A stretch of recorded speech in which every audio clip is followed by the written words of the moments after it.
Hi, how's everybody doing? It's Paul from Magpie 24/7, out and about, back in the UK after 2 weeks away in the sun. Obviously, you've got to get the holidays in whilst the football season is at its end. 2 weeks in Bulgaria, just nice, just what the doctor ordered, some quality family time. So yeah, back now, and a lot has happened in the world, of course, of Newcastle United. Where to start? Probably with Dan fucking Cashworth, that sneaky bastard. The situation with Manchester United still hasn't sorted itself out. They've made, of course, a final bid of £3 million, and it's like we should be sort of like grateful for his offer or something like that. I honestly don't know what planet this Sir Jimmy is on. I honestly don't know. The bloke has clearly got deep pockets, but he's got short arms. It's probably some sort of relation to Pickford, isn't he? You know, short arms, T-Rex. Definitely got to be some sort of connection there as far as I'm concerned. This tight bastard made a £3 million offer to Newcastle United as a take it or leave it type offer. And of course, Newcastle United, and I'm pleased that we are defending our ground, that we're not being taken the piss out of, basically said, you're having a laugh. If that's your last offer, then go and fuck yourself. It's status quo. He remains on gardening leave. He's got 18 months for the hero there still left to do, and it's not worth our while for £3 million for all of our secrets, for all of our transfer dealings, for all of our current strategies to be leaked to a competitor for the sake of £3 million, which to me, fuck me, would be absolutely life changing. But it's fucking peanuts, isn't it? It's peanuts in football matters at the end of the day. So honestly, I don't know. I don't get this Billy Big Bollocks whilst he's walking around strutting his stuff. We finished ahead of him. We finished ahead of their team. No matter what else you want to throw, European qualification, so on and so forth. Yeah, I understand that. We finished higher in the league than you. We had a better campaign than you, despite our worst ever injury situation, despite everything, despite having the most missed days in the entire Premier League through injuries for our players, despite having some really nasty injuries to critical key players. We haven't had the squad that the likes of the Manchester Uniteds of the world have had to be able to call upon, and we still finished above them. We still only finished 8 points away from a Champions League position ourselves, given everything. So I really don't get the sense of entitlement. You listen to the bloke, he's still banging on about a fucking new stadium paid for by the taxpayer. He still expects the fact that Newcastle United basically wants us to be like a fucking Labrador. Just sit there, roll over, have our stomach tickled, and away you go type thing. That ain't ever going to happen. The days of Newcastle United dropping to whatever one of these fucking cartel clubs says are long gone. It's in our interest to keep them gardening, to guard the secrets, and also as well, why should we try and help? I mean, based upon some of his recent dealings, it's probably a good idea to let him go. He'll fuck it up royally, but why should we do any favours for Manchester United? The club have tried to shaft us over signing some of their players recently. We owe them absolutely and utterly fucking nothing. So I am glad and I applaud the club for standing up to these sort of bully boy tactics, to these Billy fucking Big Bollock type tactics. It doesn't wash. This isn't the Manchester United of old. They haven't got the aura, they haven't got the respect, they haven't got absolutely anything, and they certainly haven't got, by the looks of it, the fucking money to tempt Newcastle United into saying, you know what, you can take the silly bastard, he's a shite gardener, you can have him. And like I say, if that wasn't good enough, if that wasn't enough, then it turns out that he's once again managed to royally fucking screw it up. This is why I can't believe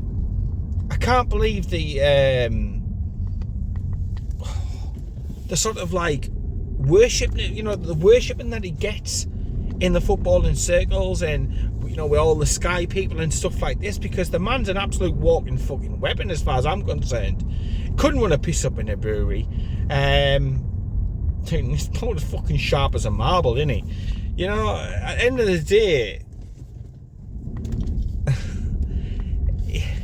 you're already on gardening leave. You've already really screwed up big time. And then you get into a situation where you're going to another club. I don't care whether it's close to where you live, far from where you live, or whatever, but you're having meetings and you're speaking to people.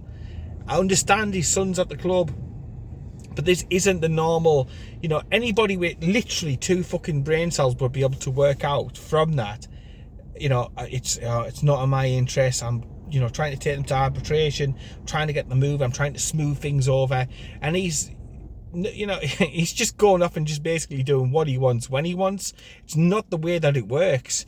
And this is the person that they want to lead this sort of mini revolution at Old Trafford. It's a fucking joke. The sooner for me that we do agree some sort of compensation, the better. But it's got to suit Newcastle United at the end of the day.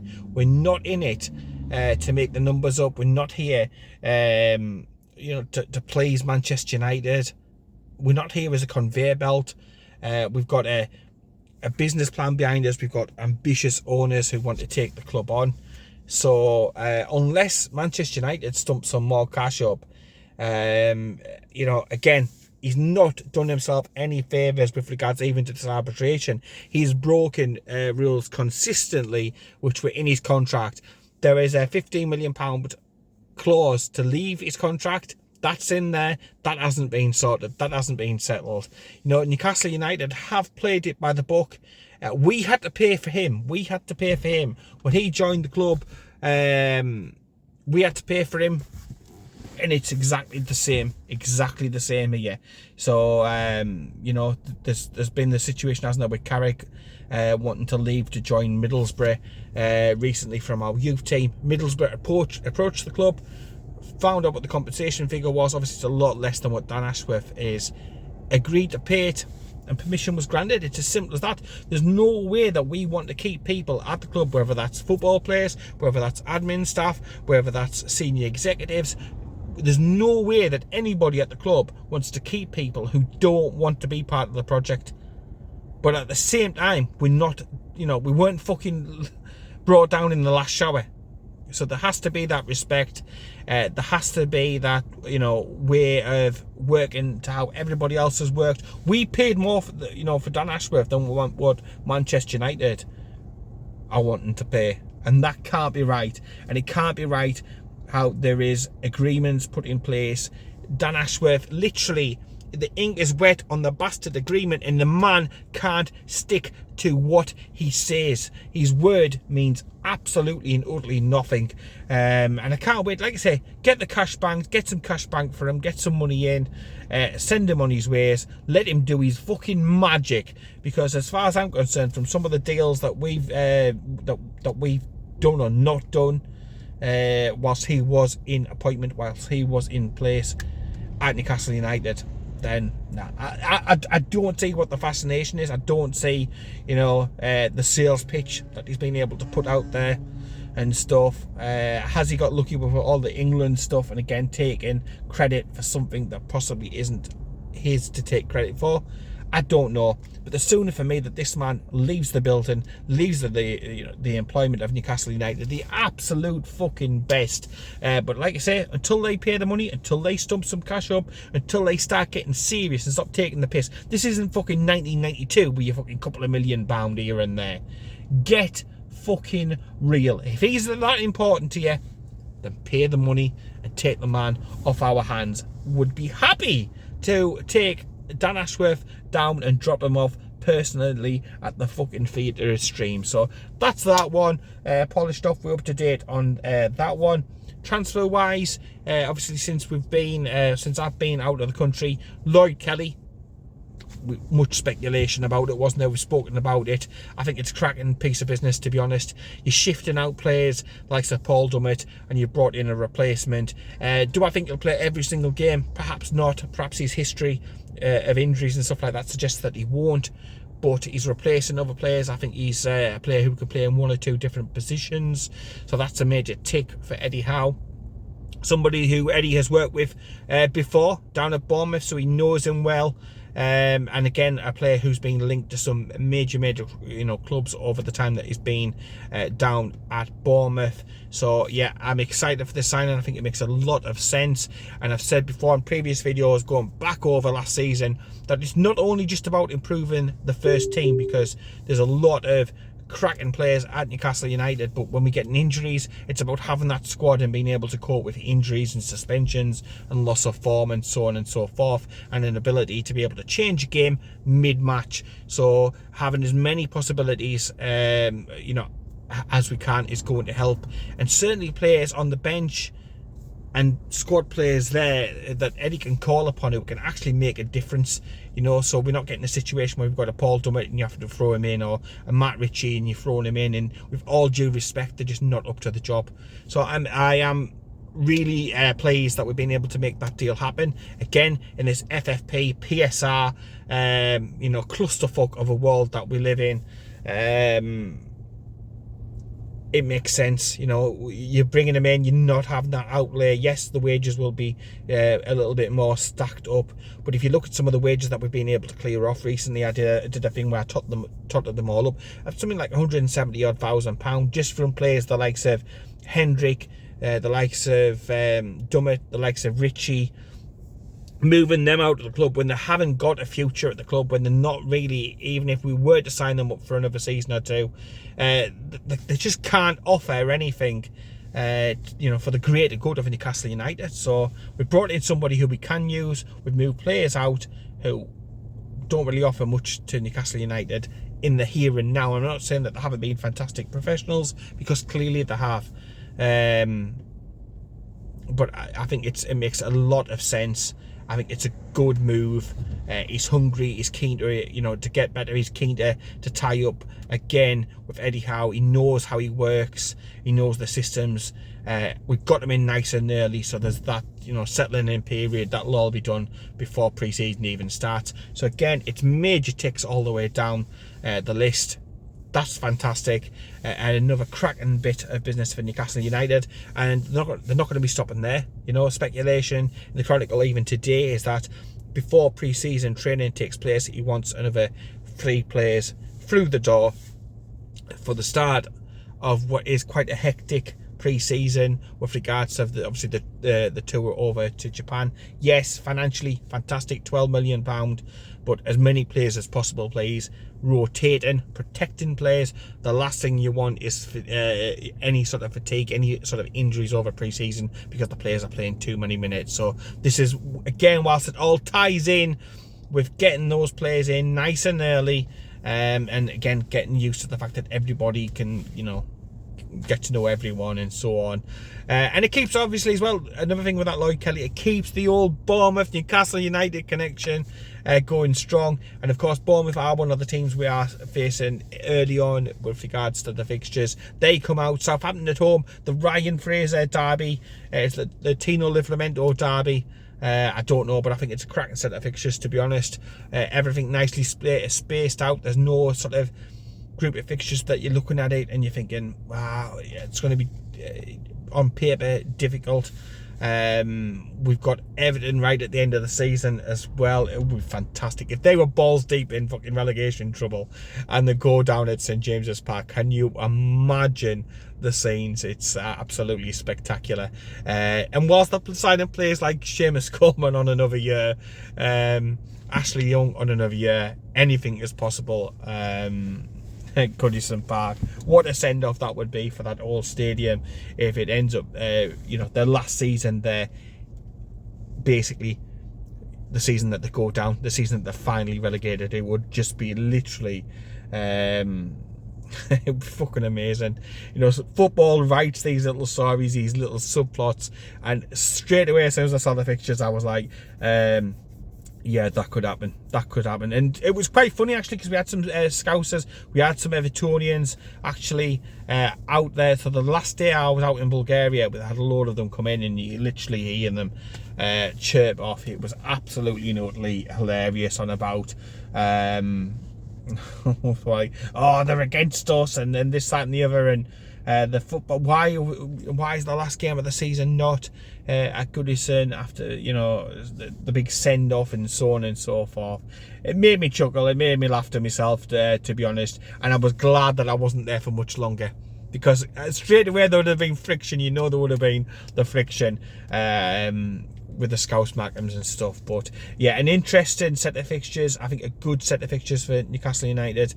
I like the fact that we're at home on Boxing Day, home, you know, to start the season. It won't be easy against Southampton. They'll be up for the game. Ryan Fraser, if he completes the deal, will be up, you know, up for that, no doubt about it. But it's still an if at the moment, because he's been a bit of a greedy bastard, isn't he? You know, Newcastle United, free transfer, yeah, no problem. Southampton, yes, agreed wages Southampton have with Ryan Fraser. But then just as you go to try and move the deal on, Fraser's like, well, I want paying all my wages off Newcastle United as well. Nah, don't work like that. I'm sorry, you have been a proper little greedy bastard. You've done nothing really in the shirt, and I think it just reeks of character flaws in this lad's DNA, this lad's makeup. Just so greedy. You would just literally take the free transfer, move on. You've got yourself a Premiership, you know, a Premier League opportunity there down at Southampton. You've enjoyed the loan. It's been successful. You've done really well, and now your greed is getting in the way of making this transfer happen. So hopefully common sense comes to the forefront sooner rather than later. If he wants some money, if he wants to pay off from his Newcastle United contract, then Southampton are going to obviously have to put their hand in their pocket, because it's literally just suicide career-wise to make these stupid decisions. It's so short-sighted. It's so wrong. It's so bang out of order.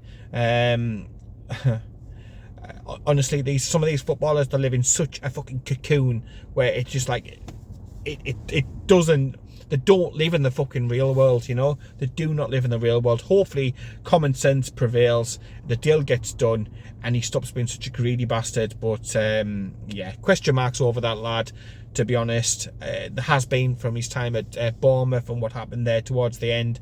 His time at Newcastle United has been shrouded in issues. It's a shame. There is a good footballer there. There is a good footballer. I'm not saying he's world class. You're not saying he's going to rip things up or rip trees up. But he's a good footballer. Your career is short. Don't be a greedy bastard. You'll make plenty of money, I'm sure, off Southampton. So fingers crossed that deal gets done. But this is what it's all about, isn't it? Shifting some of the deadwood out and bringing in a new players. And we have been linked with so many different players from all over the fucking globe. And speaking of all over the globe, and I'll end the video because, like I say, first day back, it's just craziness. But yeah, you know, we've got our players all over the world. The Euros have started. Newcastle United players, as I record this, are currently still undefeated at the Euros. But you've got Bruno out playing for Brazil, Miggy out playing for Paraguay, all over the world. Joe Linton's been having a good time, hasn't he? Got married, having a good time, travelling all over the place. Players still playing here, there, and every fucking where. The Euros are rumbling on. England, yeah, with Captain Cautious, all that attacking talent. It takes some skill, doesn't it? All the attacking talent in the world, and Captain fucking Cautious, Borgate, just literally strangling the life force out. I was out watching that game in a bar over in Bulgaria, and it literally was, barring the first 15-20 minutes, an absolutely excruciating experience for everybody. It was painful. It really was painful. Hopefully it gets better as we go further into the tournament. And again, hopefully, fingers crossed, Gordon gets some minutes as well, because I thought we were screaming out for it in the game, to be honest. From my perspective, I was watching the game and it was just like, oh God, screaming for like somebody like Gordon just to press the game, just to run, just to try and cause a few issues, a few problems, and to just make stuff happen. But it's criminal. It fucking stinks. It's like a fart in a lift. Looking at that, it's so much attacking talent, but the stench of fucking defensive, boring football, safety first, it was just there for all the sea, so hopefully that gets better. But looking forward to seeing how Fabian Schär does against the Scots. I think that'll be one to watch, a good one to watch. And then obviously the England game tomorrow. Let me know down below, who do you think is going to start in that game? Will Trippier play again? Probably going to have to, you would think, with Shaw still struggling with his training. Let me know what you think. Will Gordon come into the reckoning? What's the score going to be? Will Gareth Southgate ever take some of the shackles off and just literally go for it? Because it's going to be criminal if they don't win something with the players that we've got available. It's just absolutely and utterly fucking maddening. A bit like being away for 2 weeks and then coming back and you're like, oh god. The shopping's to sort. This is the sort. So on and so forward. But we've tried to keep everything going across the board for Magpie 24/7 whilst I've been there. So still been updating everything daily. We'll continue to bring you all the rumours, the news, the views, the speculation across the various different social media platforms. 151,000 of you following us on Magpie 24/7, and we appreciate it. It's like I say, it's our passion. Even beside the pool, pint in one hand, updating Magpie 24/7 in the other hand. So I've continued to keep the content flowing, the different stuff up on the pages. So I appreciate your ongoing continued support. Got some new graphics, some new intros, some new bits and bobs ready for the new season coming on board very, very shortly as well. But I will leave it there. So in the meantime, take care, keep it tuned. Looking forward to the new season. Can't come soon enough, and I'll speak to you later.